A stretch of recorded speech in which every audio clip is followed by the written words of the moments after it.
Recevoir. Bon, ce soir, on a le plaisir de recevoir un universitaire de renom, M. Arignon, spécialiste entre autres des questions de défense nationale, et un spécialiste du monde slave.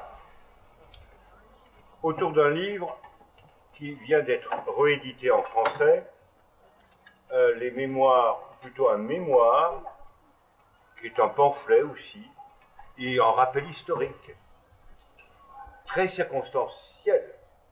C'est lorsque la Russie bolchevique abandonne l'Ukraine.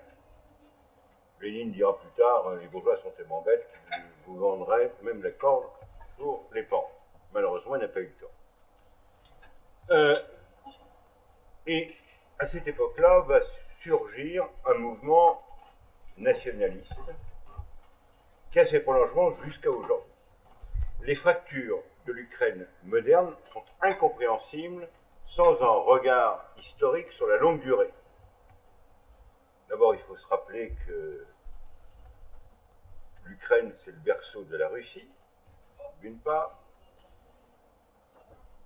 que les fractures actuelles s'expliquent par les conflits du XXe siècle, la Grande Famine, et aussi la répression bolchevique ou stalinienne, dont on paie aujourd'hui les frais. Volkansky, qui est-il? Il appartient à une vieille famille de la grande noblesse russe. Un de ses ancêtres au XIIIe siècle a été martyr dans la Colonne d'Or, refusant de sacrifier au rite païen. Et qu'est-ce qu'on peut retenir de ce personnage? Une famille au XIXe siècle a tendance un peu libérale. Son père lui-même était décembriste, ce qui n'empêchera pas de jouer un rôle politique à la cour très important. Lui-même a été, jusqu'à la fin de la monarchie, respecté pour son intégrité intellectuelle et morale, malgré certaines calomnies. Et il va reprendre toute l'histoire de l'Ukraine pour prouver, lorsque l'Ukraine est devenue autonome, que c'est un territoire qui appartient à la Russie, ou du moins qui est dans l'orbite russe. Et que voit-on dans ces conflits? L'intervention de l'Allemagne au XIXe, au XXe et encore aujourd'hui. Et le peuple ukrainien, du moins qui a été ballotté entre la Pologne, la Lituanie, du moins la partie ouest, qui est plus ou moins tournée vers l'Europe, qui est de tradition byzantine mais unie à Rome. Malheureusement, cette église-là a tendance à courir après les agités de Maïdan, et on est très loin des attitudes d'une grande figure de l'église ukrainienne catholique, Monseigneur Chepinski, l'archevêque majeur de Lviv, qui était très proche des slavophiles. Alors ça s'explique en partie, parce que moi j'ai connu autrefois un moine qui était le supérieur général des Studites, et il n'y avait pas de différence entre lui, il avait été ordonné au goulag, entre lui et certains orthodoxes russes. Il n'y avait pas de problème de nationalité. Ça s'explique sans doute par la formation reçue par ce jeune clergé, qui fait leurs études en Europe, dans différentes universités dites catholiques, que ce soit Paris ou l'Allemagne. Je pense à l'avoir assez dit, je vais vous céder la parole, et tout à l'heure je vous inviterai à acquérir le livre, qui est vendu avec réduction. Vous ne le regretterez pas, à la fois pour le... ça se lit comme un roman, et ça donne vraiment des clés pour comprendre la situation actuelle. À vous, cher ami. Merci, Pierre. Eh bien, merci beaucoup. Je suis très honoré d'avoir été sollicité pour venir vous présenter devant vous ce livre d'Alexandre Volkansky, que je n'ai pas, vous le devinez, écrit, puisque c'est le général Volkansky qui l'a écrit, mais pour vous donner ici des clés de lecture, car ce n'est pas un livre qui peut être saisi si on n'a pas un certain nombre de clés. Alors, le berceau de la Russie, est-ce l'Ukraine? C'est très discutable. Le berceau de la Russie, moi je dirais, c'est le Dniepr. C'est pas la même chose. Dans le récit fondateur de l'histoire russe, la Kievskaya Rus, le mot Ukraine n'existe pas. Il faut le savoir. C'est un mot qui apparaît seulement au XIIIe siècle, fin XIIe, et encore pour des régions septentrionales, et donc, vous voyez, et qui signifie le concept de marche, une zone vide d'habitants, une zone dans laquelle un no man's land, on dirait aujourd'hui. Alors, je voudrais vous parler de ce livre. Pourquoi? Ce livre a été écrit en 1920.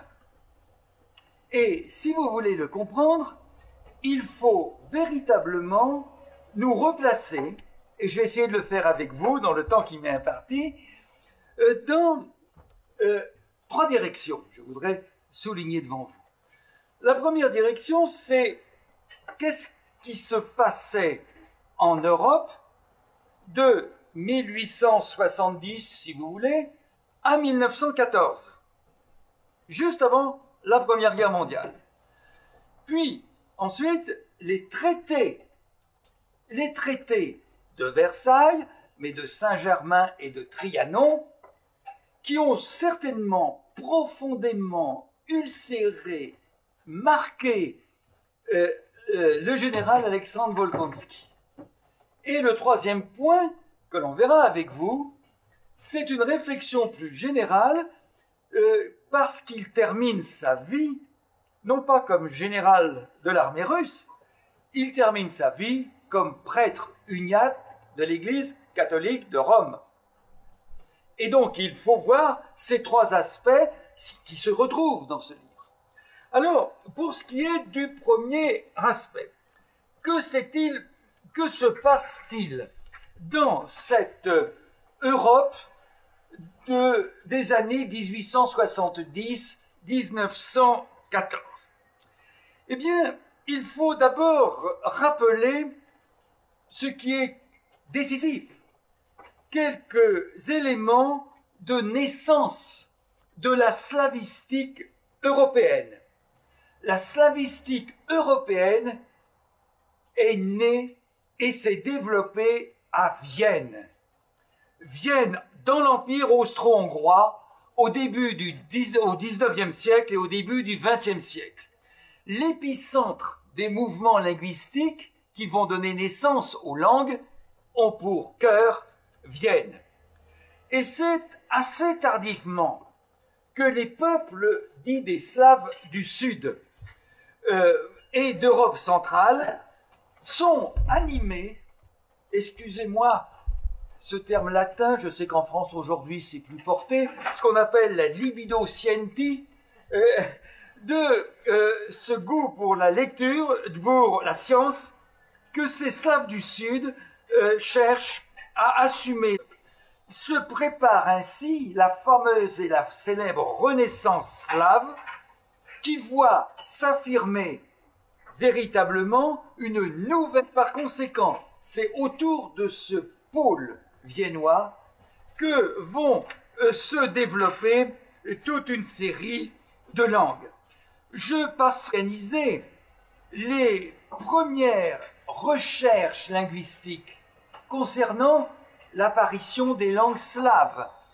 C'est là Saint Cyril, qui a vécu vers 812-869, son frère Saint Méthode, qui a vécu vers 826-885. Ce 9e siècle, vous le voyez, eh bien, on produit des ouvrages, des textes que nous possédons. Ce vieux slave, cette langue slave, se serait formé d'ailleurs en Pannonie et qui est à l'origine de la théorie pannonienne d'un certain Kopitar qui lui a vécu au XIXe siècle. Alors, ce que je voulais vous dire, ce qui est important, c'est que ces langues slaves sont nées sous deux rameaux. Un rameau qui va donner la glagolite, c'est Saint Cyril et Méthode, et je ne fais que me désespérer de mes amis russes qui aujourd'hui ne cesse d'élever des statues magnifiques en bronze à Saint-Cyril et Méthode, mais sur le cartouche qu'ils tiennent, on met l'alphabet cyrillique qu'ils n'ont pas inventé. L'alphabet glagolique, c'est celui qu'ils ont inventé dans les années 860-870 et qui a connu un très grand développement chez les Slaves occidentaux, notamment en Croatie. L'autre branche, c'est l'alphabet cyrillique, qui est né, lui, un siècle plus tard, dans les années 950, à Prespa, dans l'Empire bulgare, et qui va être inventé par Naum d'Okhrid, qui va lui donner le nom d'alphabet cyrillique, parce que Naum était tout simplement l'élève de Cyril et Méthode. C'est par hommage à l'un et l'autre. Or, en Russie, vous n'avez pas de glagolique. Vous n'avez que du cyrillique. Et donc, c'est tout à fait important.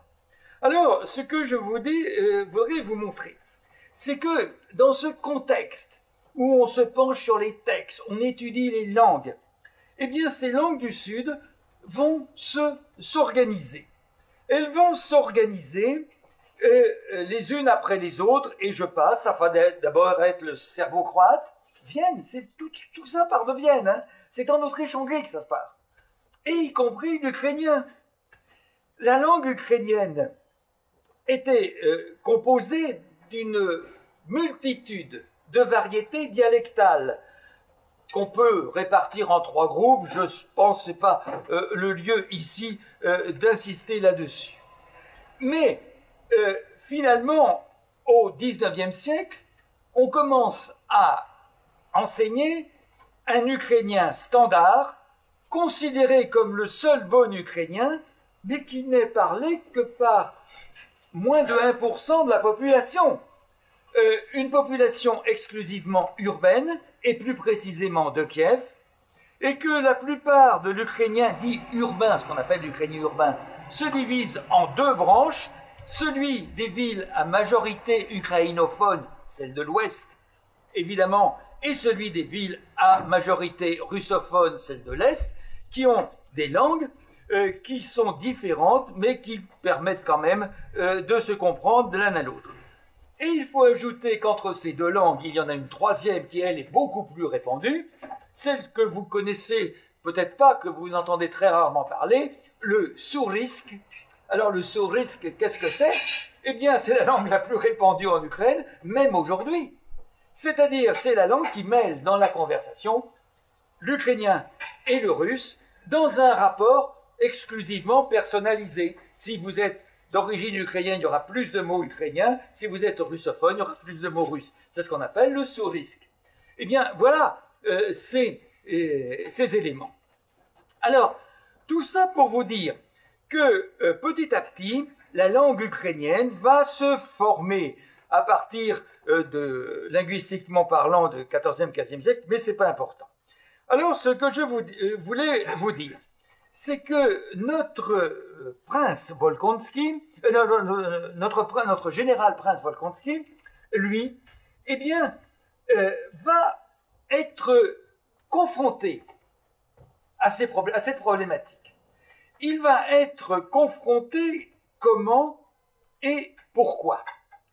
Il va être confronté, et tout son livre repose là-dessus, tout son livre repose sur la lecture de 2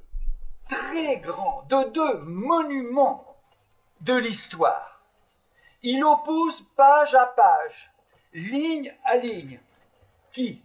Eh bien, il oppose Vladimir Kliutchevski, l'auteur, le célèbre auteur du manuel d'histoire russe, qu'il oppose évidemment à Hrushevski, qui est lui l'auteur d'une histoire de l'Ukraine.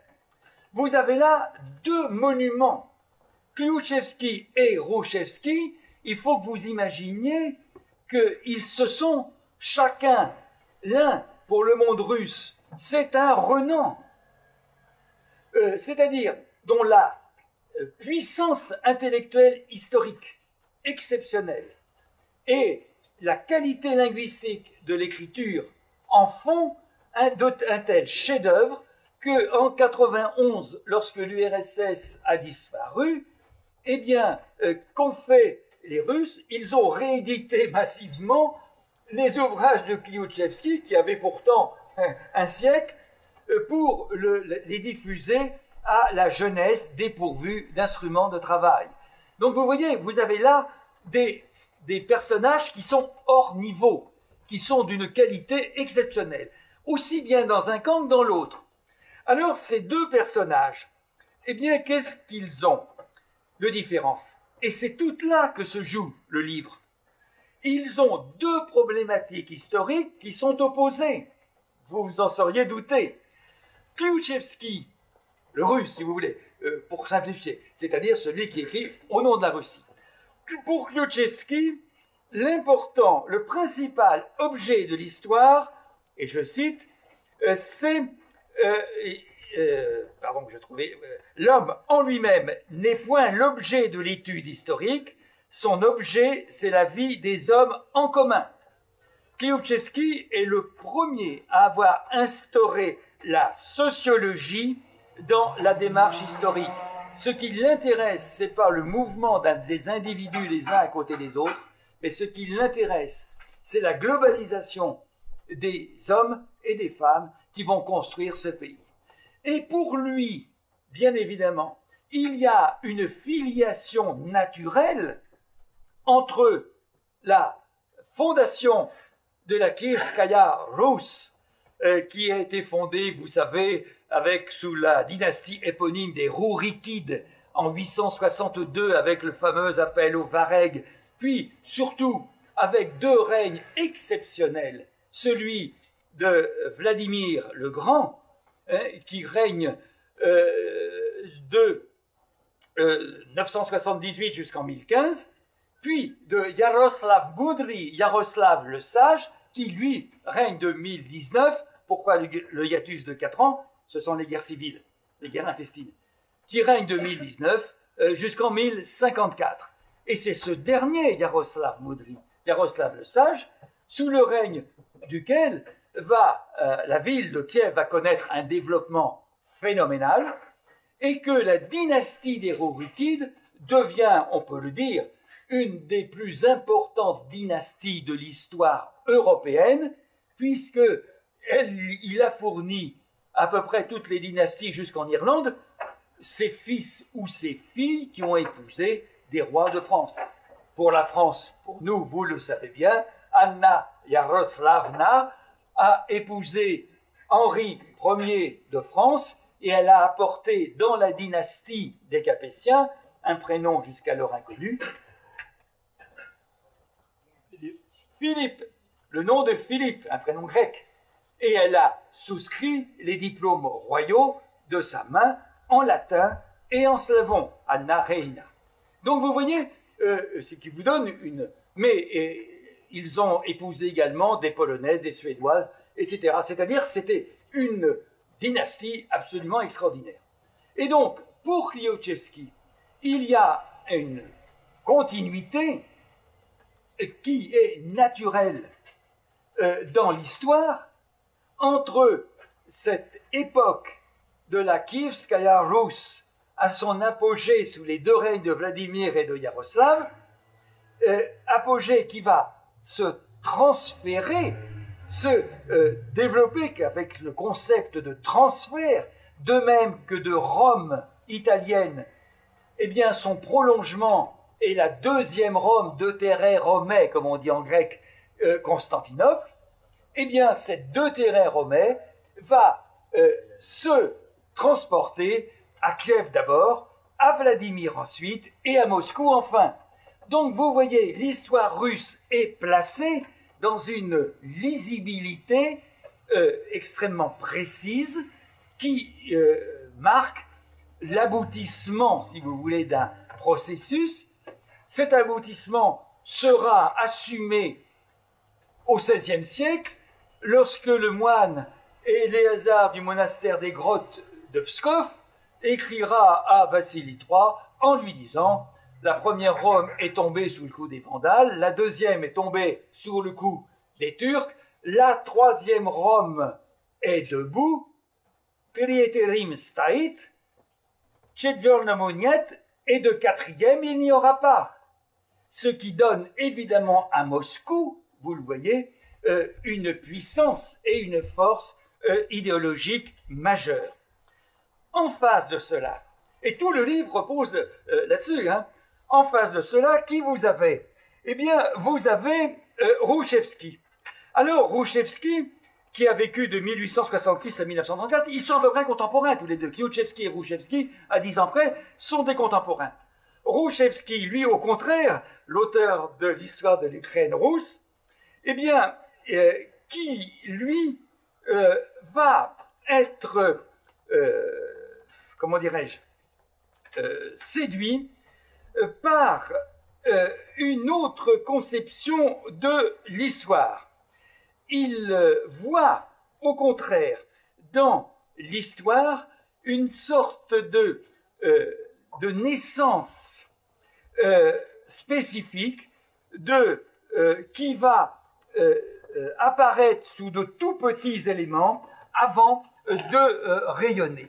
Alors, cette vision de l'histoire qu'a Rouchevski va être évidemment extrêmement importante. Pourquoi? Parce que Rouchevski va essayer de trouver, en dehors des textes historiques, des éléments qui montrent que la société du Xe siècle avait déjà en son sein des traits ukrainiens. Comme il ne peut pas s'appuyer sur le récit des temps passés, sur la Poviet, sur l'Yéménir-Liet, il n'a pas ces éléments-là. Le mot n'existe pas. Qu'est-ce qu'il fait? Eh bien, il va utiliser les bilines, c'est-à-dire les chants populaires, qui sont des chants qui ont été mis par écrit seulement au milieu du XIXe siècle, et dans lequel il s'afforme, il veut voir des éléments qui remontent au passé le plus lointain, qui prouvent qu'à Kiev, déjà, la société ukrainienne était en germe, et ce germe ne va éclore qu'au XIXe siècle et au XXe siècle. Donc vous voyez les deux démarches historiques qui sont extrêmement différentes. Ils sont véritablement opposés complètement les uns aux autres, et cela va évidemment créer un certain nombre de tensions. Alors tout ce livre est basé sur les oppositions. Vous comprenez bien que Klyuchevski, et surtout le général qui connaît sur le bout du doigt la chronique des temps passés, a beau jeu de pointer les textes tronqués que cite Rouchevski en disant « vous voilà, c'est un faussaire, vous êtes en présence d'un faussaire de l'histoire ». Vous voyez? Et alors, c'est amusant de lire les textes côte à côte, et au passage, ça nous appelle aujourd'hui à une très grande réflexion, car figurez-vous que ça n'a pas nécessairement changé. La pratique des ciseaux dans l'argumentaire historique ne s'est pas arrêtée au XIXe siècle. Chaque chercheur a une tendance naturelle à prendre d'abord les éléments des chroniques qui servent la dialectique de sa recherche, quitte à couper un petit peu ce qui est autour, pour donner plus de force à l'argumentaire. Et alors là, vous avez dans ce livre-là un véritable éblouissement de cette pratique. Il le fait véritablement d'une façon remarquable. Alors, ces deux hommes qui sont tous les deux des hommes politiques, en même temps qu'ils sont des historiens, ils atteignent le sommet des hiérarchies, eh bien, chacun va débattre pour son camp. Alors, pour ne pas rester là-dessus, voilà, le fondement du livre, il est là. Il est dans cette discussion que vous avez entre Rouchevski et Klyuchevski. Alors, le deuxième point que je voulais, l'autre point, donc vous voyez, dans ce monde en pleine effervescence qu'est la Vienne du 19e siècle avant la guerre, eh bien, ces débats sont omniprésents. Ils agitent ce monde, ils le pénètrent, ils sont Rouchevski n'a pas réussi à se faire élire professeur à Kiev. C'est pas un hasard. Il était prof à Lviv ou Lvov ou Lemberg, à votre convenance. C'est la même ville. C'est le nom, Lvov, c'est le nom russe, Lviv, c'est le nom ukrainien. Et puis, on peut mettre tout le monde d'accord avec Lemberg, qui est le nom allemand. Et donc, vous avez ces éléments-là. Il était professeur à Lvov, c'est-à-dire dans la partie, évidemment, autrichienne. Vous comprenez pourquoi ceci est extrêmement majeur de bien connaître ça. Alors, ce texte, cet affrontement de deux historiens, de deux écoles historiques qui sont en direct, en prise directe l'une contre l'autre, eh bien, va intéresser le général, bien sûr. Alors, notre général en question, je voudrais vous en dire simplement deux mots. Deux mots pourquoi ? Eh bien, on vous a très bien présenté, je ne vais pas revenir sur le passé du général Volkonski, mais simplement, je voudrais vous dire deux choses de Volkonski. Volkonski est un général un peu particulier. Particulier en quoi ? D'abord par sa carrière.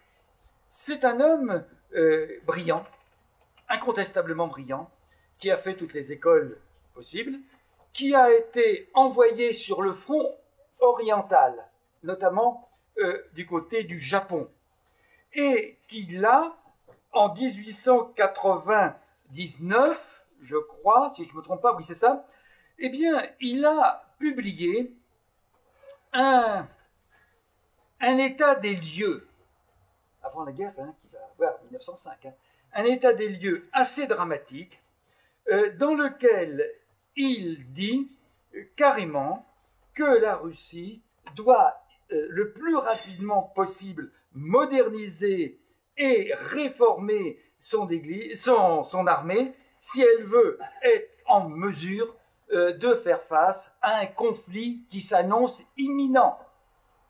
Et donc, le général Volkonski avait parfaitement lu que la pression, si vous voulez, du Japon allait déboucher sur un conflit rapide. Et il a tiré la sonnette d'alarme. Et ceci est très très important.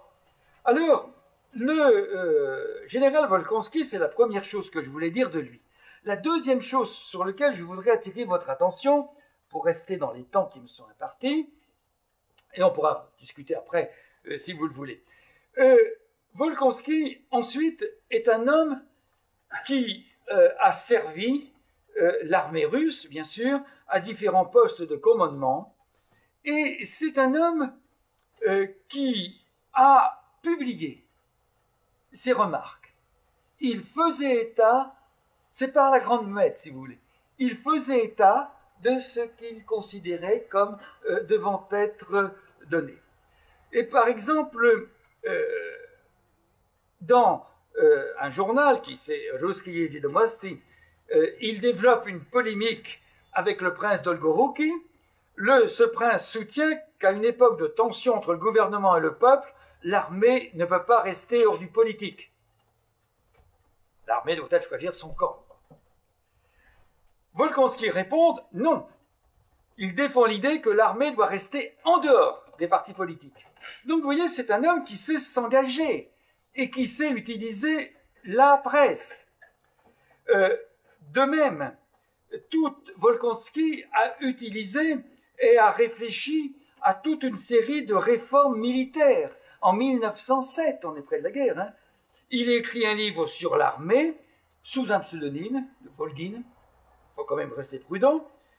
Eh bien, il déclare ceci. Il examine les réformes du Conseil d'État de la Défense, qui avait été créé un petit peu auparavant, du Comité de défense et du Comité pour l'instruction de l'armée, et il trouve qu'il y a là de bonnes choses. En particulier, il veut partout introduire une sorte de collégialité des décisions pour qu'elles soient acceptées il faut que les gens sachent un peu, de la transparence pour les attestations des officiers. Il est favorable à l'instauration de privilèges pour les surservices d'urgence des sous-officiers et il porte une grande attention aux nouvelles recrues qui doivent être bien examinées, notamment pour les soins de santé. Donc toute une série de mesures destinées à donner à l'armée russe une meilleure assise, si vous voulez, et une meilleure activité militaire. Donc vous voyez, l'homme est particulier. Alors cet homme particulier, qu'est-ce qui lui arrive? Eh bien, ça se passe pourtant assez mal. Et ça va se passer même très mal. Alors, qu'est-ce qui va se passer? Quel est l'incident que je voudrais? Il y en a d'autres, mais celui que j'ai retenu. En 1912, vous voyez, on approche de la guerre. Hein. En 1912, la carrière de Volkonski, jusqu'alors parfaitement réussie, s'arrête. Elle s'arrête pourquoi? Eh bien, à la mi-août 1912, il arrive en congé. Ça arrive aux militaires. Et il arrive en congé à Saint-Pétersbourg. Et il est invité à quoi? Général, prince général, au 100e anniversaire de la guerre patriotique de 1812. 1912-1812. Et là, à cette occasion, lors d'une réunion, il fut décidé de présenter un message solennel à l'empereur Nicolas II. Et le message commençait par cette formule, je vous la cite, « À notre autocrate ». Volkonski refuse de signer. Il refuse de signer. Et pourquoi refuse-t-il de signer? Mais il refuse de signer en estimant, vous voyez que c'est important de bien connaître l'évolution de la Russie, le titre d'autocrate changeait le caractère du message et en faisait un texte partisan, dans un esprit de parti, du parti de l'Union du peuple russe. Il estimait que ces partis politiques étaient des... Et Volkonski, pour lui, il considère que depuis le manifeste de Nicolas II, du 30 octobre au 17 octobre 1905, la Russie ne se présentait plus comme une autocratie, mais comme une monarchie constitutionnelle. Donc vous voyez que tous les événements de 1905 à 1912 avaient accrédité petit à petit l'idée d'une monarchie constitutionnelle. Alors le résultat, vous le devinez, est dur. On lui demande évidemment de s'excuser.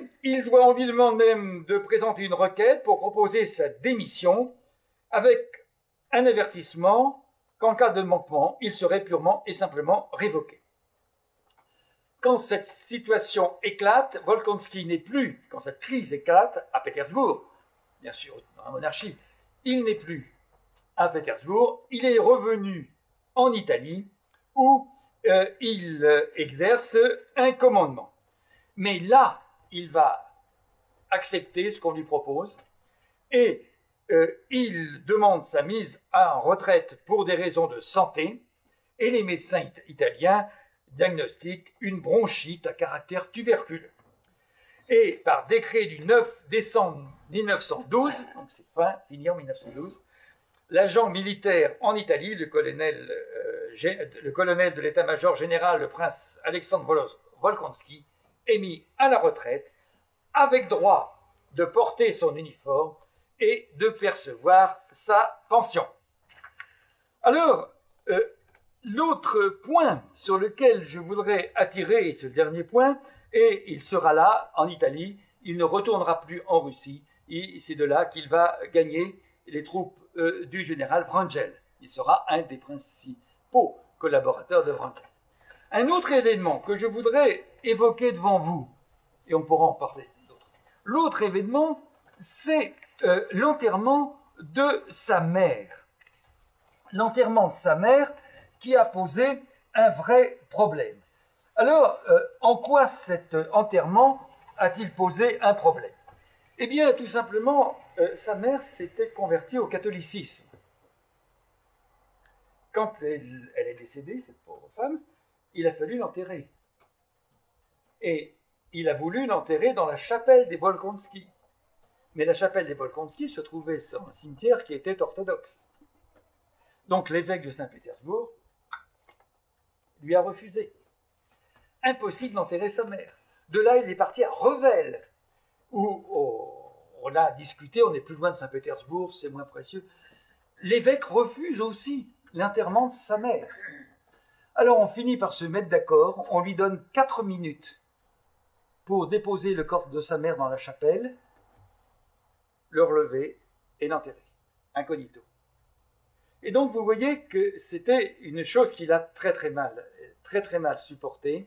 Il a négocié longuement avec son père pour l'enterrement de sa mère, lui, et cela il l'a très mal supporté.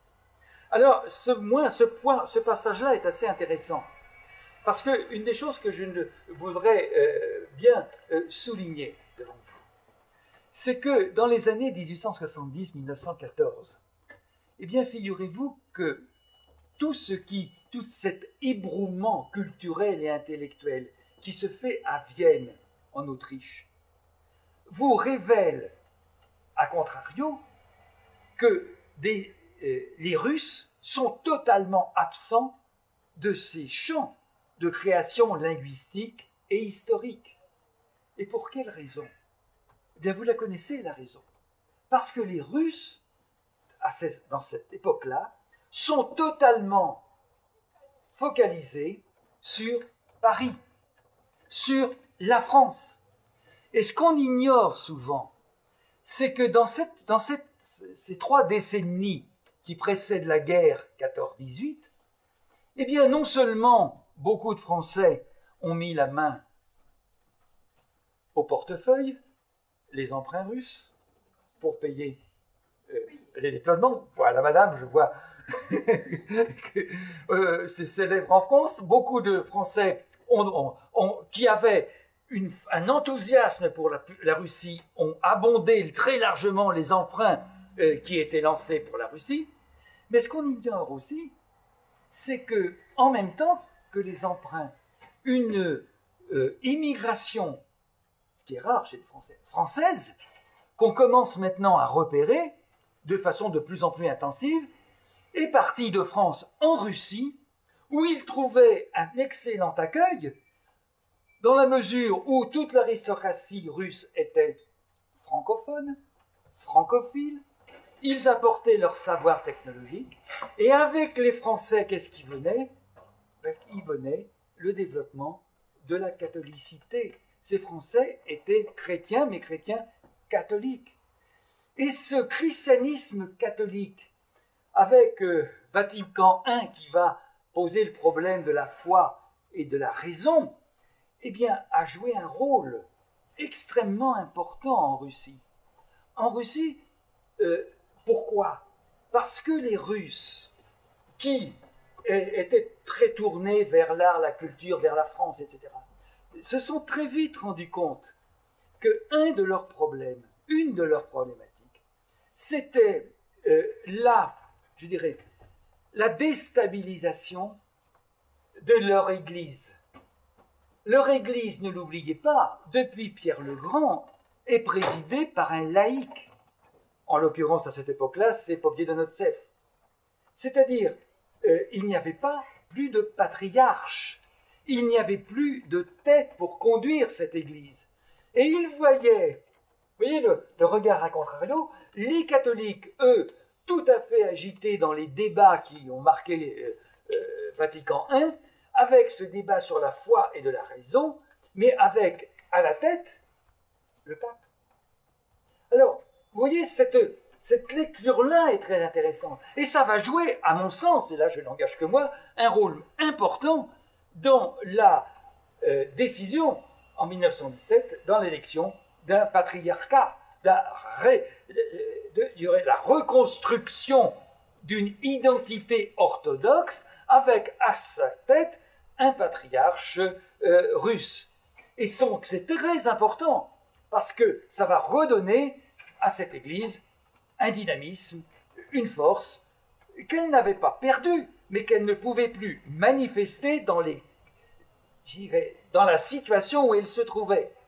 Et donc cette Russie des années qui précèdent immédiatement la Première Guerre mondiale est une Russie en pleine évolution, en pleine, je dirais, en pleine transformation et qui regarde vers la France.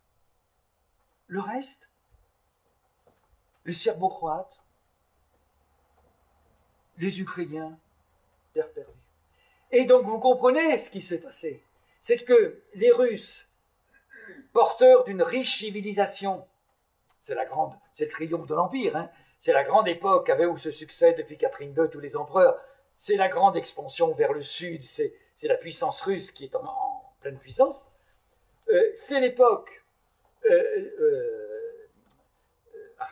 le cercle d'argent de la littérature, c'est l'époque où la danse, la musique, la littérature, l'histoire assument à la Russie un état de civilisation exceptionnel. Et cette Russie ne voit le pendant de cette culture qu'en France. Ça passe très bien. Et c'est d'ailleurs là que la danse, la musique et la littérature française et les auteurs vont venir. C'est tout à fait clair. Tout ce qui est au sud est littéralement, passez-moi l'expression, abandonné, et abandonné en plus, sans véritable discernement. Ils vont interdire la langue ukrainienne, ils vont interdire les ukrainiens, l'enseignement en langue ukrainienne. C'est-à-dire que la Russie impériale va prendre des mesures dans les années 1860-1870, des mesures non pas de rétorsion, mais des mesures cherchant à marginaliser ces aspirations linguistico-culturelles qui sont portées par Rouchevski ou les autres, aussi bien les Slaves, et qui vont faire capoter tout cet ensemble. Et donc vous voyez ce drame vécu. Alors, j'arrive vers mon quart d'heure, j'ai encore 2 minutes. Je voudrais simplement, pour terminer, vous dire une seule chose. Ce qui me semble important, c'est que le prince, il est en Italie. Et il assiste à quoi?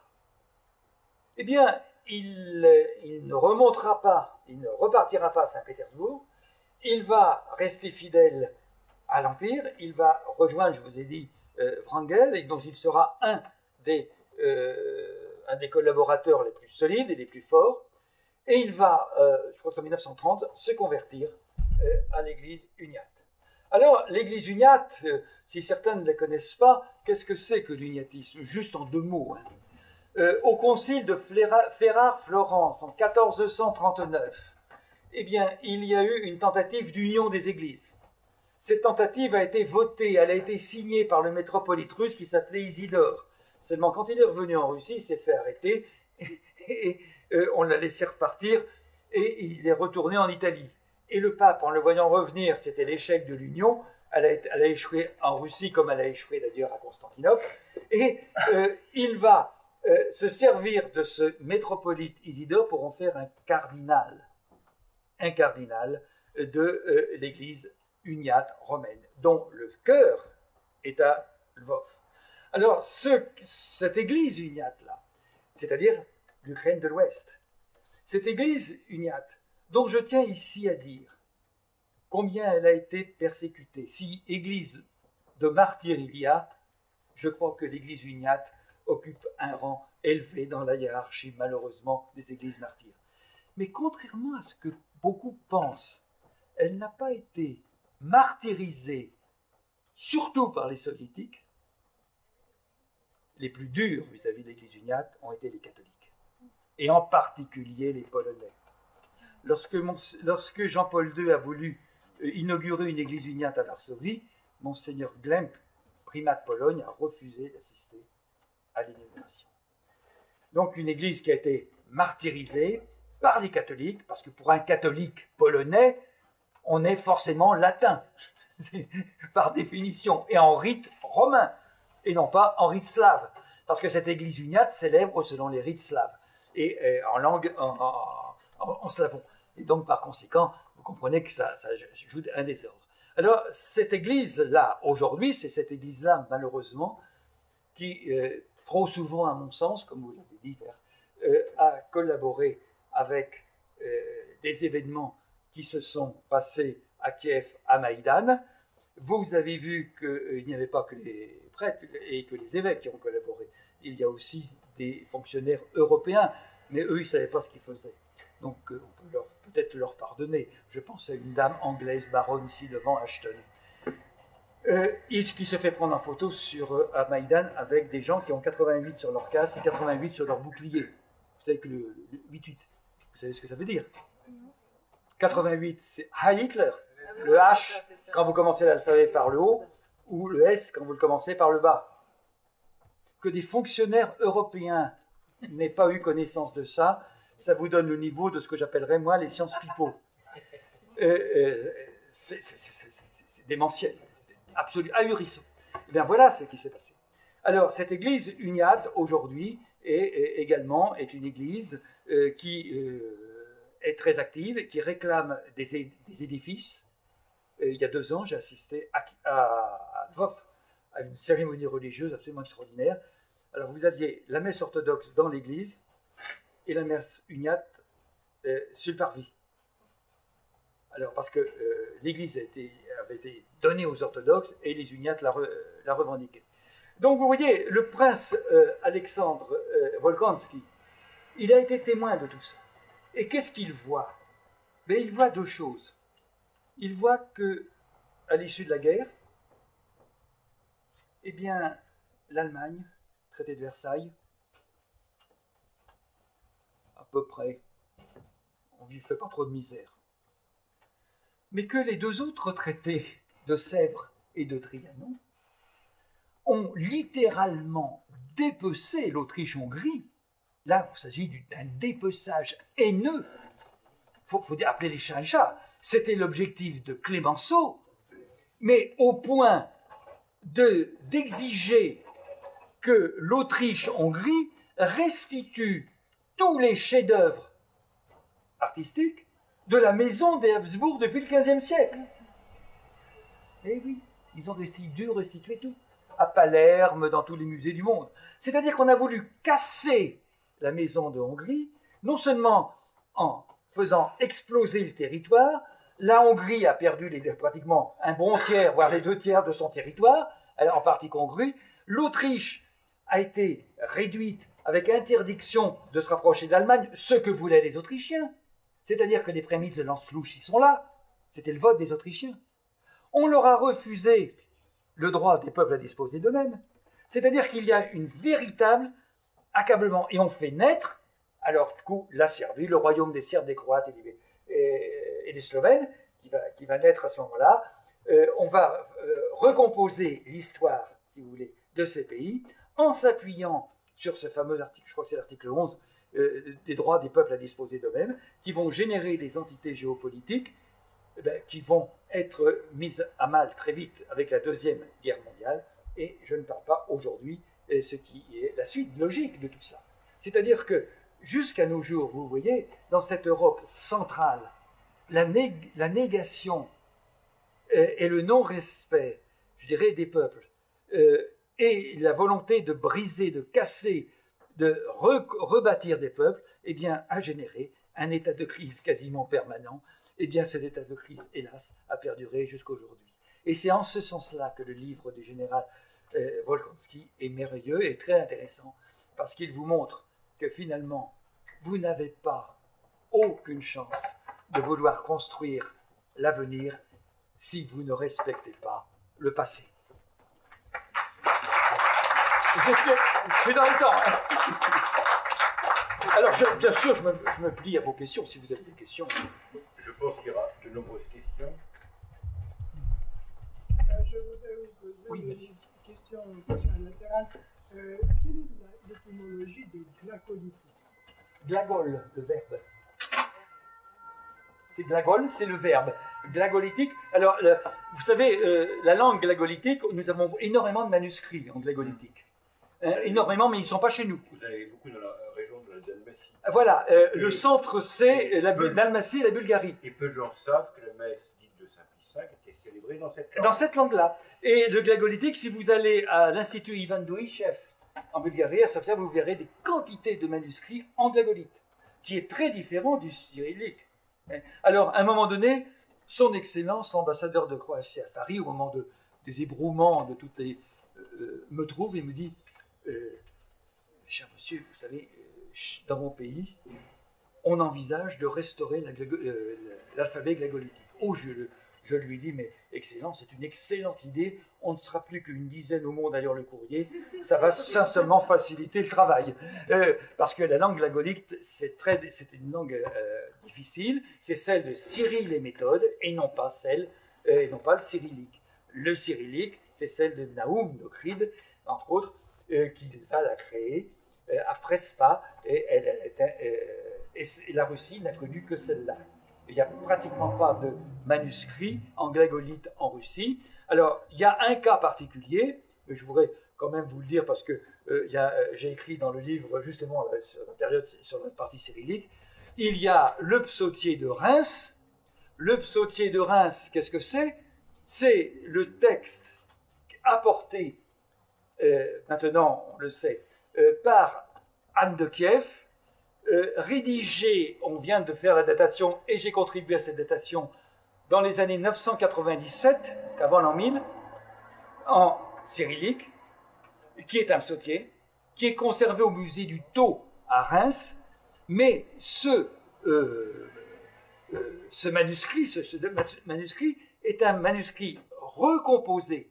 Donc, vous avez la partie cyrillique, 997, c'est celle qui intéresse les Russes, évidemment, au premier chef, et à côté, vous avez plusieurs feuillets d'un manuscrit glagolitique qui, lui, est du XIIIe siècle, vous voyez, beaucoup plus tardif. Donc, c'est un manuscrit qui a été recomposé et qui, aujourd'hui, se trouve au musée du Tau, qui a fait l'objet d'études importantes récemment, comme vous pourrez trouver au comité scientifique de Reims. Merci pour votre exposé très riche et très vaste. Ma remarque s'agit de que vous dites que les Russes ne sont pas vraiment intéressés à la fin du 19e siècle de ces affaires du Sud. Je ne suis pas tout à fait de cet avis. Par exemple, les témoignages de Pouchkine, son célèbre poème Mazepa. Oui. C'est sur l'histoire de Getman. Getman, c'est le chef des Cosaques. Le chef, enfin, gouverneur, on peut dire, de l'Ukraine, de l'époque de guerre de la Russie avec la Suède, la guerre qui était gagnée par Pierre le Grand. Et donc Mazepa, il prend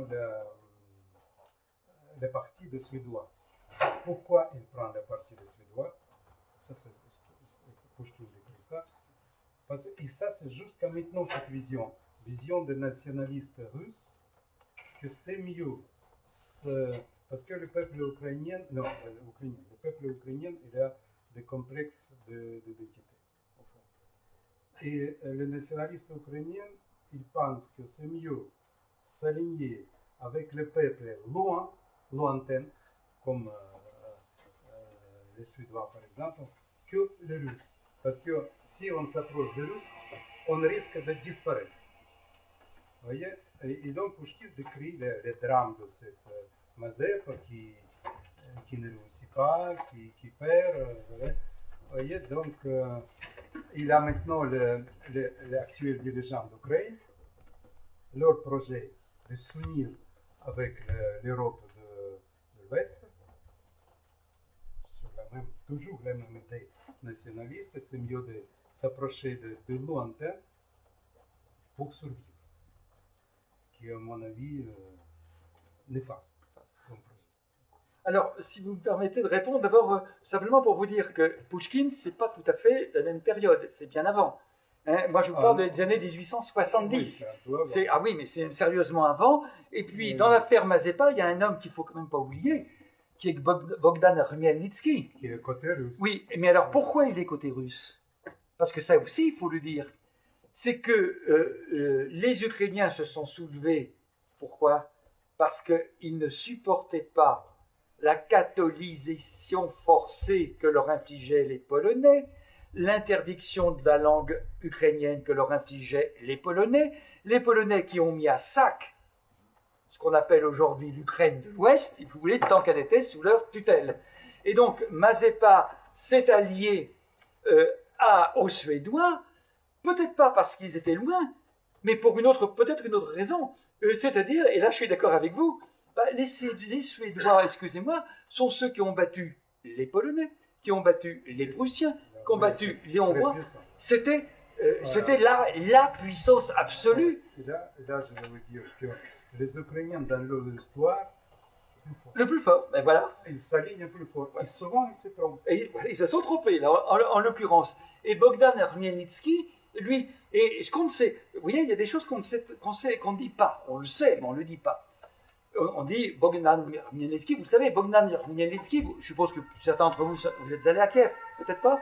Eh bien, en face Sainte-Sophie, vous allez le voir tenant son bâton d'Hetman sur son cheval et qui indique la direction de Moscou.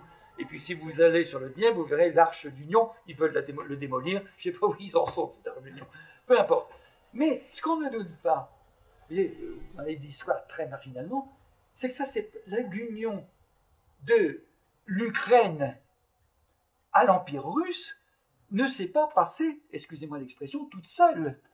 C'est-à-dire que la Douma des boyards a refusé 3 fois d'accepter l'Ukraine au sein de l'Empire. Il a fallu excéder le tsar fasse une pression très forte pour qu'enfin la Douma des boyards accepte l'entrée de l'Ukraine, ce qu'on appelle l'Ukraine aujourd'hui, dans l'Empire russe. Donc vous voyez que ça ne s'est pas passé toujours très très facilement. C'est pas ça n'a pas été une entrée fastueuse avec la joie, la fête. Il y a eu des tensions extrêmement vives dans ces régions. Des deux côtés. Des deux côtés. Monsieur, madame. Maintenant encore. Mais alors maintenant, si vous voulez, le problème maintenant, vous voyez, moi je suis en relation permanente avec l'Académie des sciences. Piotr Petrovitch Solochko est un ami personnel et toute l'équipe qui fouille à Kiev, ce sont tous des collègues à moi. Je suis les événements au téléphone souvent avec eux. Ils sont tous pro-russes. Ils sont tous favorables à la Russie. C'est assez extraordinaire. Mais le problème n'est pas là. Alors aujourd'hui, si vous voulez, qu'est-ce qui se passe? Alors, il faut bien voir. Si vous voulez, si vous me permettez de faire cette excroissance, je crois qu'il faut d'abord sortir de la tête, pas de vous, vous qui êtes des gens cultivés, mais de la majorité de nos concitoyens et surtout de nos hommes politiques, cette idée qu'ils ont, mais qui est complètement fausse, qu'il existe une nation ukrainienne. L'Ukraine, c'est un patchwork qui a été recomposé tout au long du XXe siècle, de 1914 jusqu'à l'époque soviétique, jusqu'à nos jours. C'est un patchwork. On a enlevé des villes, on a remis des régions, on en a donné d'autres, chacun en a donné ça, chacun en a pris un morceau. C'était les Allemands d'abord qui l'ont prise juste après Brest-Litovsk, puis ensuite ça va être les Soviétiques, puis ensuite il va y avoir des guerres intestines. La guerre en Russie, dans cette région-là, ne s'est pas arrêtée en 1945, mais en 1955. 1955, c'est pas si loin que ça. Et donc vous avez en fait des régions qui ont de fortes attaches, je dirais, traditionnelles. Alors qui remontent à quand? Alors toute la partie ouest, là, cette fameuse partie ouest, les Carpates, et avec Lvov, qui en est un petit peu l'épicentre, eh bien cette région-là, excusez quand même du peu, de 1795 à 1918, a fait partie intégrante de l'Empire austro-hongrois. Troisième partage de la Russie, de la Pologne, 1795, jusqu'en 1918. Que ces gens-là aient une volonté, comme vous dites, monsieur, et je suis d'accord avec vous, d'entrer dans l'Europe, moi je dis, venez avec moi à Lvov, je vous emmène à Lvov, très belle ville. Mais vous ne verrez pas de bulbe, vous verrez des bâtiments qui sont ceux de la Mitteleuropa Europa. Vous êtes en plein cœur de cette Europe autrichienne, si vous voulez, du Bauhaus, au point de vue artistique, si vous voulez, pour être clair. Hein, vous les avez là. Et vous n'êtes pas du tout dans le monde slave. Que ces gens-là aient eu des velléités d'entrer à l'Ouest, ça peut se comprendre, si vous voulez. Mais ceux de l'Est, ceux de l'Est, qui ont fait la reconquête en 44-45 de l'Ukraine, l'armée rouge, excusez-moi, ça n'a pas été une promenade de tourisme. Hein. Les 3 armées russes qui se sont battues en Ukraine ont eu à affronter de la résistance qui était solide, puissante, forte. Et donc, par conséquent, il y a entre tous ces peuples-là de fortes, si vous voulez, de forts héritages d'opposition, de non-compréhension. Et le problème, c'est justement cette juxtaposition. Vous voyez, comme Khrouchtchev qui rattache la Crimée en 1956 à l'Ukraine, sauf la ville de Sébastopol. Mais vous voyez, pour vous donner une idée, Khrouchtchev, qui était ukrainien, rattache la Crimée à l'Ukraine. Parce que lui croyait que l'ère du communisme allait, après lui, on allait passer au communisme réel. Quand on vous dit ça, eh bien, en 1991 et en 1997, je crois que c'est en 97, lorsqu'il a fallu renégocier la présence de la flotte russe, vous vous rappelez? Et Sébastopol devait rester à la Russie jusqu'en 2049, je crois. Enfin, les Russes, pas les Ukrainiens, les Russes, ne se sont même pas souvenus du texte de Khrouchtchev qui avait rattaché la Crimée à l'Ukraine, à l'exception de la ville de Sébastopol qui restait au sein de la Fédération de Russie. Et donc, ils ont renégocié comme si Sébastopol avait été donné avec le paquet cadeau. C'est pour vous donner un petit peu ces moments d'atermoiement. Alors, aujourd'hui, pour en Ukraine, quel est le problème en Ukraine? Si vous voulez, si vous me permettez de vous dire comment moi je le ressens. D'abord, il y a des responsabilités multiples. Première responsabilité, les Ukrainiens. Il faut quand même vous dire que de 1991 à 2013, 2014, ils n'ont pas été capables d'élire un chef d'État digne de ce nom. C'était des chefs de clans qui passaient leur temps les uns ou les autres. Vous les prenez tous. Ils n'ont pas construit une seule espérance. Pas tant quand même. Oui, il y en a bien, mais ça, on n'atteint pas ce niveau-là, je ne crois pas. Heureusement, j'espère.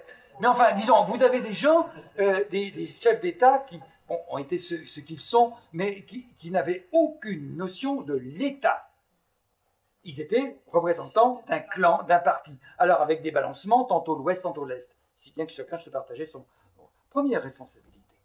La deuxième responsabilité dans cette affaire-là, de l'Ukraine, qu'est-ce que c'est? Bien, il faut dire, la deuxième responsabilité, elle est américaine. Elle est américaine, et elle est américaine pourquoi? Les Américains n'ont toujours pas compris que le pacte de Varsovie a disparu, et que les Russes n'acceptent pas la survie de l'OTAN. Il faudrait changer de nom, au moins changer de nom. Mais l'OTAN est toujours là.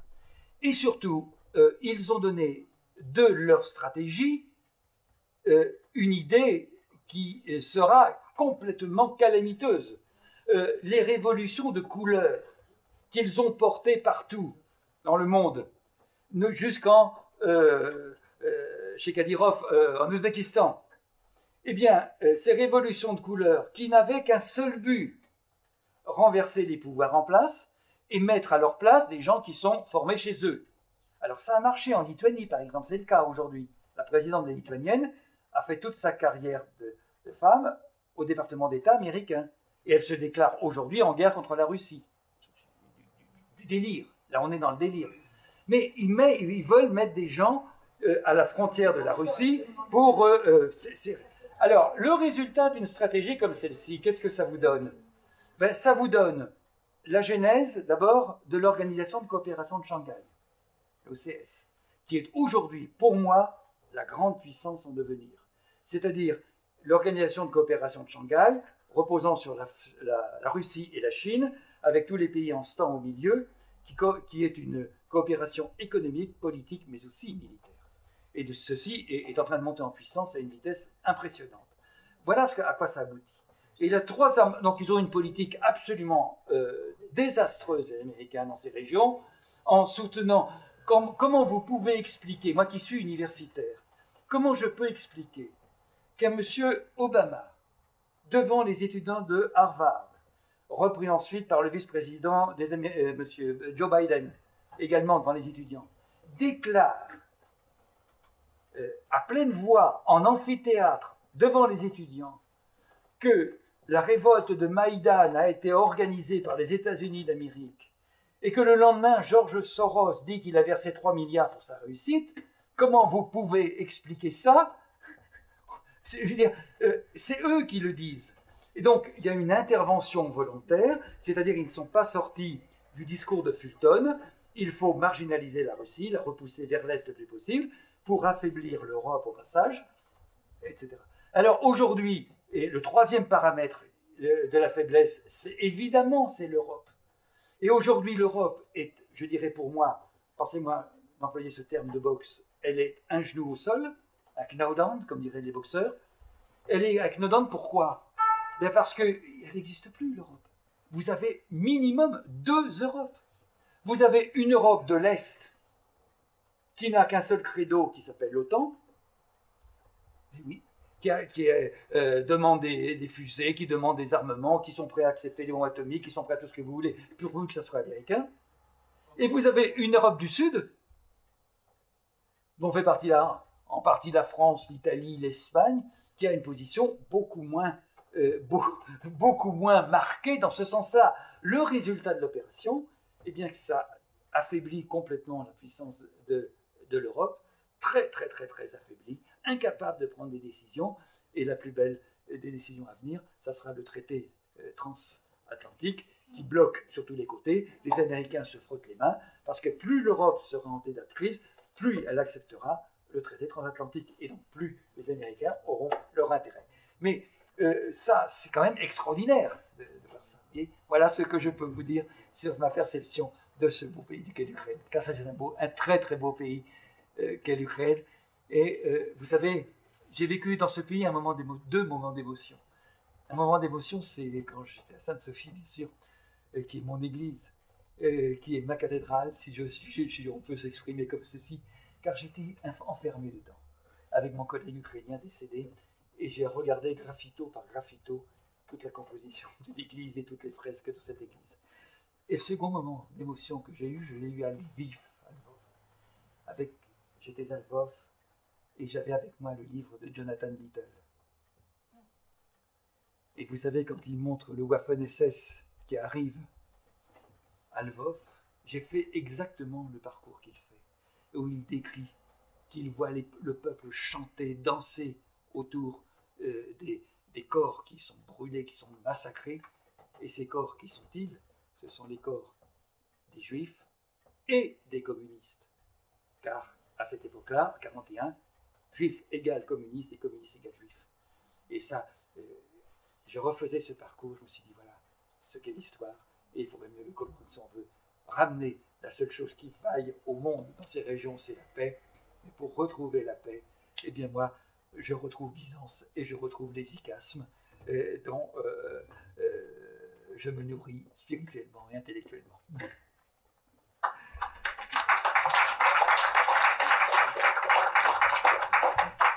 Sans nier la volonté destructrice de Clémenceau, que personne ne peut nier, est-ce que quand même le Vert se met cette graine de discorde avec les langues, l'émergence du nationalisme, etc. La France a une grave responsabilité aussi dans tout ça. Et avant même Clémenceau, je crois que le Vert était déjà en... Oui, mais toutes les révolutions, celle de 1830, celle de 1848, qui ont affecté terriblement cette Europe centrale, avec, comment s'appelle, le poète hongrois que j'aime bien, Petőfi. avec Petöfi en particulier, on le voit très bien à travers Petöfi, eh bien, vous le voyez, alors on a de la responsabilité, peut-être, certainement, mais si vous voulez, vous voyez ce que je veux dire, vous trouverez plein de références et plein de citations dans le texte. Ça, c'est le texte qui est dedans, dans le livre dans le livre dedans, vous trouvez tous les éléments. Il y a un passage qui est intéressant. Les Slaves disaient, vous voyez, avant que tout n'explose, hein, ils voyaient, vous savez à quoi ils œuvraient? Ils voulaient transformer l'empire d'Autriche-Hongrie d'un empire germanique en un empire slave, qui était majoritaire. C'est-à-dire que si on avait peut-être essayé de réunir tout cet ensemble, eh bien, il ne serait peut-être pas passé... il y avait, je dirais, au moins d'autres perspectives qu'on a rejetées. Vous avez tout à fait raison. Et c'est en cela que nous sommes responsables. Mais comme j'ai vu, moi qui ai appris le serbo-croate, qui me suis battu et qui ai toujours suivi mes amis serbes dans ces conflits dont on les a chargés de tous les maux d'une façon scandaleuse, eh bien, et que maintenant on déconstruit la langue serbo-croate qui avait été construite à cette époque-là. On l'a déconstruit. Les Croates ne veulent plus s'exprimer qu'en croate, les Serbes qu'en serbe, bien sûr, et ça fait des tensions. Vous voyez, nous sommes dans un monde qui a perdu toute réflexion, et on va vers ces affrontements. Et vous savez, quand j'étais à l'IHEDN, je suis toujours à l'IHEDN, mais j'étais conférencier national. J'ai fait pendant 15 ans les conférences nationales de l'IHEDN. Et tous ceux qui m'ont entendu, donc vous voyez, il y a une quinzaine d'années, me disent « Finalement, vous n'aviez pas tout à fait tort ». Je leur disais que le plus grand problème du XXIe siècle ne sera pas de nous poser des questions sur le développement de la bombe atomique ou des vecteurs de bombe atomique, mais ce sera de désarmer les cultures. Car les cultures armées sont des éléments de déstabilisation absolument immaîtrisables. Regardez ce qui se passe avec la rive sud de la Méditerranée. Quand les cultures sont armées, je peux vous dire que l'approche est extraordinairement difficile, très compliquée, et c'est vraiment quelque chose de très très grave. Alors, je crois qu'il faut désarmer ces cultures pour que l'on puisse retrouver l'autre, et l'autre n'est rien d'autre que l'icône tout est où. La Macédoine n'est pas le prochain foyer. Oh, il y en a plein, il y a la Macédoine. Vous savez, non, parce que vous avez vu ce qui s'est passé en Macédoine. On a voulu déstabiliser la Macédoine, ça a tombé à l'eau. Les tensions sont trop importantes de l'autre côté musulman, côté islam. Si vous voulez, les tensions côté islamique sont quand même d'une autre nature et plus risquées. Et donc, par conséquent, je crois que les grandes puissances, la Macédoine, on a bien vu la tentative de déstabiliser la Macédoine a fait long feu, là, vous avez vu, ça fait long feu, et je ne pense pas que l'Europe centrale, alors le sud de la Serbie va finir par entrer dans l'Europe parce que c'est une enclave. Je ne pense pas que ce soit là que les gros facteurs de tension se trouvent. Ils se trouveront certainement de l'autre côté, du côté de la Méditerranée, du côté de la Syrie et de l'Irak, qui sont des régions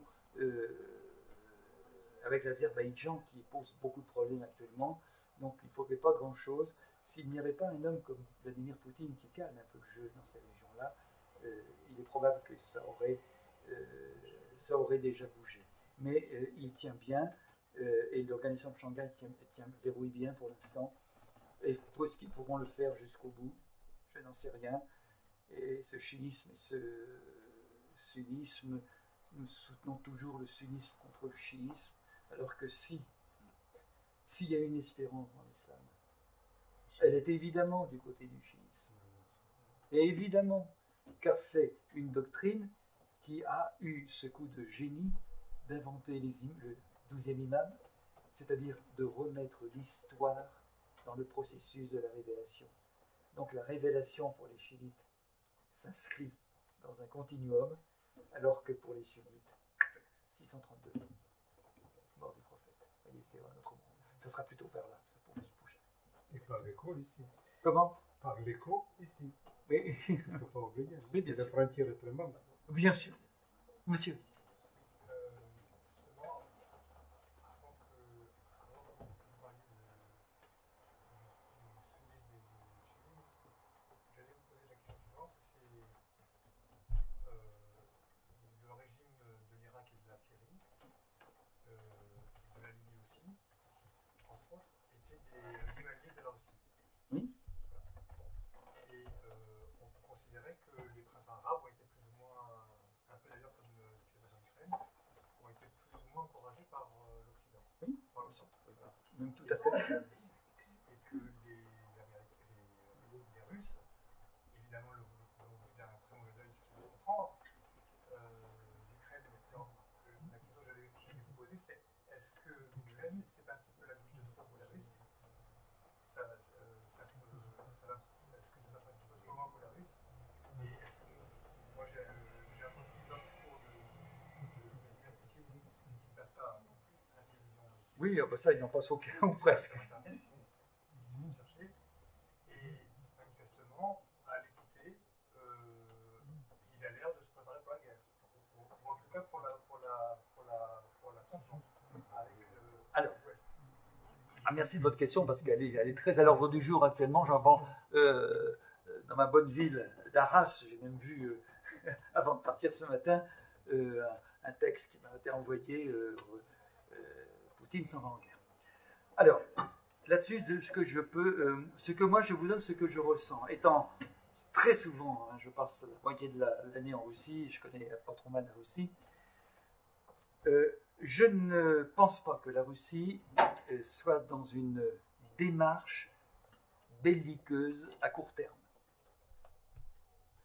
Je m'explique. La Russie, l'armée russe, il faut le savoir, a été déstabilisée par l'effondrement du bloc soviétique en 1991. On a vu ce qui s'est passé en Tchétchénie. C'était dramatique pour l'armée russe. Des soldats de la région de Pskov anéantis sur le tarmac de l'avion où ils débarquaient, ça vous donne une petite idée, sans parler de tous les procès pour viol et compagnie qu'il y a eu, une décomposition. L'armée n'est jamais que l'image de la nation. Quand la nation est décomposée, l'armée est décomposée de la même façon. On s'en est rendu compte. Le mérite de Poutine, c'est d'avoir certainement restabilisé ses ensembles. Et d'une part, il a restabilisé son pays en lui redonnant d'abord une démographie. Vous savez, tous les chantres qui m'expliquaient qu'en 2015 ou 2016, la Russie passerait en dessous les 100 000 habitants, je peux vous sortir leur texte. Hein. Où sont-ils aujourd'hui, ces grands démographes, ces experts? J'aime beaucoup le titre, parce que c'est un titre que vous pouvez vous attribuer sans aucune référence. C'est le seul titre qui soit intéressant, expert. Eh bien, on a vu ce que ça donnait. Ils ont 143 millions d'habitants, ce qui veut dire que la Russie a repris un positif de naissance démographique, et c'est très important. La deuxième chose qui est importante, c'est qu'il ne faut jamais oublier ça chez les Russes. Les Russes, il faut faire le bilan. Quand on parle de guerre, on fait le bilan. Première guerre mondiale, ils ont plus de tués que les Français en nombre absolu. Un peu plus que les Français, 300 000 de plus que les Français. Encore, ils sont restés en 17, hein. Donc ça vous donne une petite chose. Ensuite, la Révolution. Hein, 1917-1930, où ils se sont battus. Ensuite, vous avez les grandes purges auxquelles vous faisiez allusion, l'Holodomor, qui d'ailleurs, au passage, n'a rien d'ukrainien. C'est encore un scandale de l'histoire. L'Holodomor, qu'est-ce que c'est? C'est de la famine organisée par Staline, non pas contre les Ukrainiens, mais pour éradiquer une caste que l'on appelle les koulaks. Et il y a eu plus de morts en Russie qu'il y en a eu en Ukraine avec ça. Alors qu'on arrête de faire semblant de trahir. Vous savez, l'histoire est complètement manœuvrée là-dedans. Il y a eu ça, vous faites le bilan. Ensuite, vous avez la guerre d'Afghanistan. La Deuxième Guerre mondiale, pardon. La Deuxième Guerre mondiale, 25 millions de morts. Vous avez la guerre d'Afghanistan, les fameuses tulipes noires. Hein, vous savez l'expression tulipe noire, c'est le nom par lequel on désignait les avions qui revenaient d'Afghanistan avec des corps. Hein, c'est énorme, mais ils ont perdu beaucoup de monde là-bas. Hein. Vous avez l'Afghanistan. Donc, quand vous faites le bilan de tout ça, les Russes, si vous voulez, ont donné aux guerres un nombre d'hommes extraordinaire. Donc, je pense que ça pèse dans le choix. Ils ne sont pas ce n'est pas un peuple qui cherche à aller au combat, en guerre. Le troisième élément qui est important, et qui malheureusement là est plus grave, ce n'est pas... Poutine ne cherche pas à aller à la guerre. Je ne pense pas, et il n'ira pas. Mais il est en train de reprendre la course aux armements. Il est en train de se doter d'une puissance militaire moderne, technologiquement très au point, le dernier char qui a été présenté, qui est un instrument d'une politique. Vous voyez ce que je veux dire, qui est l'instrument d'une politique. Et donc, je pense que pour l'instant, on en est là, et qu'il n'a aucune velléité d'attaquer, et je ne pense pas que les Américains l'aient de leur côté, eux aussi, parce qu'eux aussi ont des problèmes. Alors, si vous voulez, ça c'est très important. Donc, je ne les vois pas porteurs, si vous voulez, d'un esprit de guerre, au moins dans le court terme. Quant à leur attitude est une attitude politique. Et vous qui avez lu le discours de Valdaï, vous le savez aussi bien que moi, dans le discours de Valdaï, il explique de A à Z, il veut rebâtir les grands équilibres, notamment l'ONU, et les grands équilibres internationaux qui devraient être des institutions de stabilisation et non pas des institutions au service d'intérêts particuliers. Sous-entendu de certains États, vous voyez à qui il pense. Et donc, par conséquent, ce qu'il a voulu dire avec l'Ukraine, il a voulu dire, je pense que Poutine a voulu dire stop. Il y a un moment donné où on est obligé de dire stop. Lorsqu'ils ont attaqué, ils ont voulu liquider Karimov, les Américains avec la révolution de couleur. Et vous savez que Karimov, en Ouzbékistan, a fait sortir ses vieux T-34, on ne sait pas combien il y a eu de victimes. 1000, 3000, on ne sait pas. Les ONG ont immédiatement dit « Oh, direction tribunal international de La Haye ». Et Karimov répond « Chiche, j'y vais ». Alors les ONG sont dit « Il y a quelque chose qui ne va pas là ». Alors je peux vous donner la clé, je sais ce qui ne va pas, parce que moi j'ai eu les textes entre les mains. Donc je sais très bien pourquoi il a dit ça. Mais tout simplement, en réprimant dans le sang, c'est vrai qu'il l'a réprimé dans le sang, le soulèvement. Il a mis la main sur la totalité des documents qui montrent que la France, jusqu'ici, les Américains, jusqu'ici, l'Europe, jusqu'ici, ont organisé, fomenté, instrumentalisé toute la révolution. Et curieusement, tout le monde a retiré ses plaintes. Et il n'y a pas eu de procès. Et personne ne s'est demandé, personne ne s'est demandé pourquoi toutes les ONG ont retiré leurs plaintes. Ça pose un certain nombre de problèmes. Mais comme tout pose problème avec ce pays-là. Vous avez entendu parler du MH17, l'avion de touristes de Malaysian Airlines qui a été abattu sur le Donbass. Vous savez ce qui s'est passé? Mais ils ont choisi de passer par-dessus l'Ukraine parce que ça leur faisait gagner de l'argent sur l'Ukraine. C'est plus compliqué que ça. Alors maintenant, on sait très bien ce qui s'est passé. On a tous les éléments. Mais vous voyez, je vous le dis, ça pourquoi? On sait même qui était aux commandes de l'avion et qui l'a abattu, parce qu'il n'a pas été abattu par un bouc, par une fusée, il est abattu par un tir en latéral. Par un autre avion? Par un autre avion, par un Sukhoi 25, donc qui a été piloté par le capitaine Ivanov. On sait tout, on a tout. On a les photos satellites des Américains, on a les photos satellites des Russes. On pouvait les croiser sur les mêmes, ça se recoupe tout. On connaît tout. Seulement, les Pays-Bas, qui sont pourtant des pays très soucieux de leur population, et c'est tout à leur mérite, comment ça se fait qu'ils ne demandent pas que ça soit publié Comment ça se fait qu'on attende un an ou deux? Parce que quand on va donner des éléments de réponse à la fin de l'année 2015, MH17, ah oui, les gens ne sauront même plus de quoi ils retournent. Et c'est-à-dire que volontairement, on ne l'a pas donné parce que l'avion en question a été détourné de sa ligne de vol. Ça, on le sait. Il était 400 km plus au sud. Il n'était pas à la hauteur qu'il devait accepter, sur laquelle il devait être. Et qui a donné l'ordre? Pourquoi à Kiev, on n'a jamais donné les conversations entre la tour de contrôle et l'avion? Parce qu'elles vont révéler tous ces éléments-là. Quoi? C'est-à-dire qu'on a ramené l'avion en direction de Kiev dans une zone où on pouvait l'atteindre facilement, où c'était clair. Il était dans une zone nuageuse, on l'a ramené dans une zone claire, on l'a fait descendre, et là il était une proie très facile pour un Sukhoi qui l'a abattu, et il est tombé, vous le savez. Pourquoi? Mais pourquoi? Mais pour une raison très simple qu'on connaît bien. Parce que quand il a été abattu, monsieur, les révoltés du Donetsk, les troupes du Donetsk, les pro-russes, voilà. Les pro-russes étaient dans une dynamique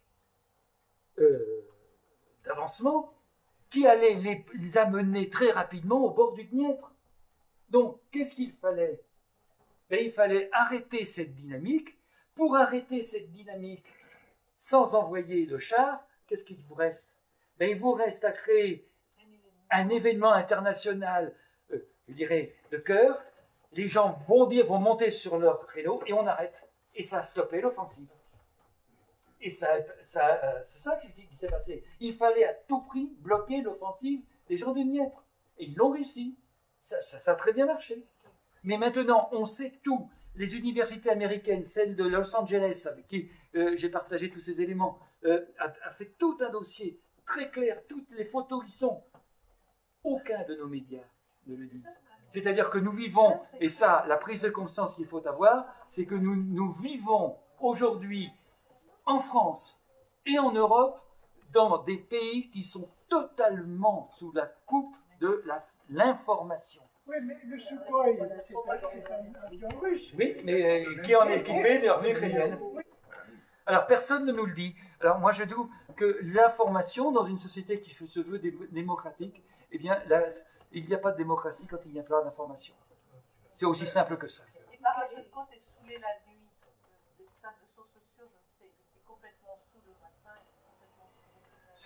C'est très possible. Mais le tout, il fallait absolument stopper l'avance des gens du Donetsk et du Donbass, et évidemment, en créant un phénomène dramatique comme celui-ci, ça a stoppé. On ne peut plus aller plus loin. Donc c'est les Ukrainiens qui ont abattu l'avion. Oui, et qui ont donné l'ordre. Et c'est un de leurs pilotes qui l'a abattu. On le sait très bien. Et pourquoi est-ce qu'on ne publie pas ces Parce que les médias, justement. Non, c'est pas les médias. Non, c'est pas les médias. Oui, bien sûr. Oui, alors je vous pose la question. Pourquoi vous ne publiez pas ces preuves? Mais vous savez, publier, on pourrait publier, mais les universités américaines les ont publiées sur le web, elles y sont toutes, hein, tout y est sur le web. Je pourrais faudrait que je. Sur le web, il y a aussi. Il y a à prendre et à laisser. Des données qui prouvent que le 9 septembre, je ne sais pas quoi, le 11 septembre, c'était un complot juif. Ah oui, non, mais oui, ça c'est. Oui, mais si vous voulez, il faut regarder d'où ça vient. Là, ce sont les universités américaines qui l'ont bien fait, qui ont fait leur travail. Ceci dit, c'est quand même bien connu que l'OTAN et le Mossad israélien sont spécialisés dans les faux attentats. Bien sûr. Aux statières. Oui. Le premier a été monté contre Cuba. Oui. C'est bien connu, hein, le système. Comme le monde. Alors, moi je dis, les gens ne le disent pas, dites-le pas. Vous savez, les médias, moi je ne sais pas. Vous savez, je reste tranquillement dans mon Les poste. Russes, pourquoi ils ne les publient pas? C'est publié. En Russie, on les a, mais ça ne va pas Il y avait donner. plusieurs versions. S'ils le publient, C'est pas que ça. ils vont vous donner quoi? Vous allez être Pas critiqué. définitif. Et on va les traiter de provocateurs, on va les traiter. Vous savez, Monsieur Lavrov, Sergei Lavrov a déclaré il y a 3 semaines à peu près qu'il ne démentirait plus les informations rapportant l'arrivée des chars russes en Ukraine. Parce qu'il dit tous les jours, il faudrait que je fasse une remarque, alors que tout le monde sait qu'il n'y en a pas. La preuve, le général... Mais écoutez, on parlait des médias. Le général français qui commande le renseignement passe à l'Assemblée nationale de la France, devant la commission d'enquête sur cette question. Il est filmé, eh bien, vous avez et dans lequel il dit on n'a aucune preuve, on n'en a jamais eu de l'arrivée de l'armée russe officielle, structurée, constituée en territoire ukrainien. Vous avez un exemple, et il vous dit en prime, à la fin de son intervention, que l'OTAN est dans disons, une démarche de renseignement qui est à 95% américain, que les Français sont marginalisés. C'est un général français qui dit ça. Pas un seul de nos journaux n'a repris l'information. Comment il s'appelle? Gamis. Vous le trouverez, il est sur le web. Vous trouverez le petit encart. Donc vous voyez, le problème c'est que faut voir ce qui intéresse les gens. On est dans une société de médiatisation du superficiel. Et cette médiatisation du superficiel permet de faire passer tout le reste pour perdre ses profits. On est plus intéressé par le prénom de la fille de Kate. C'est volontaire, ça. Oui, mais c'est pas anodin. Vous voyez, je veux dire, moi je m'amuse, c'est sûr, on peut dire qu'on s'amuse, vous savez, quand vous ouvrez votre page, vous avez des ordinateurs comme moi j'ouvre ma page, puis je vois des titres qui apparaissent, Google, et vous avez la page. Eh bien, vous faites la séquence, vous voyez de quoi on parle. Mais vous allez voir, c'est de quoi on parle. Majoritaire, ça sera le people. C'est du people, savoir si les joueurs de football ont ceci ou cela, ce qu'a dit Zlatan Ibrahimovic. M. Hollande n'a pas grand-chose à dire. Oui, mais on a si vous voulez, on a des journalistes d'investigation. Des programmes scolaires. Oui, on a plein de choses à dire. Regardez ce qu'a dit, c'était très, à propos, vous parlez des programmes, regardez Pierre Nora. Pierre Nora, c'est quand même l'homme des lieux de mémoire, des 3 tomes sur les lieux de mémoire en France. C'est l'homme qui a introduit la morale dans l'histoire avec les lieux de mémoire. À la Sorbonne avant-hier, quand il y a quelques jours, il y a eu la réunion, qu'est-ce qu'il a dit? Il a dit qu'il fallait absolument sortir de l'histoire la morale et la rebâtir avec des faits. Je suis entièrement d'accord avec lui d'ailleurs, totalement d'accord avec lui. Le discours de Nora dans les journaux. C'est à la Sorbonne, c'est à 8 jours. C'est-à-dire qu'on a un problème, et on a un problème d'information qui n'est pas propre à nous. Moi, comment je me renseigne? Je me renseigne avec la Russie, je me renseigne avec 3 choses. Je lis les journaux russes d'abord, je vais avoir leur point de vue, les Izvestia, comme ça, etc. Et je lis aussi, j'aime beaucoup Le Temps, et les Belges ou les Suisses donnent beaucoup de bonnes informations, souvent je trouve dans les journaux. Et alors les journaux économiques aussi donnent des choses très intéressantes. C'est-à-dire on est obligé de faire un panel et un journal auquel je suis abonné, il n'y en a qu'un, et qui va peut-être vous faire bondir, c'est Le Monde diplomatique. Et le dernier article de Jean-Pierre Chevènement sur la Russie et l'Ukraine. Je n'ai pas... je connais bien Jean-Pierre Chevènement, il n'y a pas une virgule enlevée, je le prends tel qu'il est. C'est un des rares journaux, alors c'est un journal engagé, certes, mais les articles sont de qualité, il y a une réflexion qu'on peut partager ou pas, ça c'est un autre problème, mais on a au moins de la substantifique moelle. Alors on peut la partager ou pas la partager, ça c'est un autre problème. Ce sont des articles qui ont des bibliographies, in fine. Ce sont des articles qui ouvrent. Eh bien, c'est le seul journal auquel je me suis abonné pendant la guerre yougoslave, car c'est le seul journal français qui a demandé pardon à ses lecteurs pour avoir été pris dans la honte suscitée par la vision à la télévision de cette jeune fille pleurant en disant qu'elle avait été violée, que sa famille avait été tuée, etc. Et c'est le seul journal. On a retrouvé sa mère, on a retrouvé sa sœur, et elle n'a jamais été violée, etc. Et quand on l'a interviewée, elle a dit « je faisais acte de guerre ».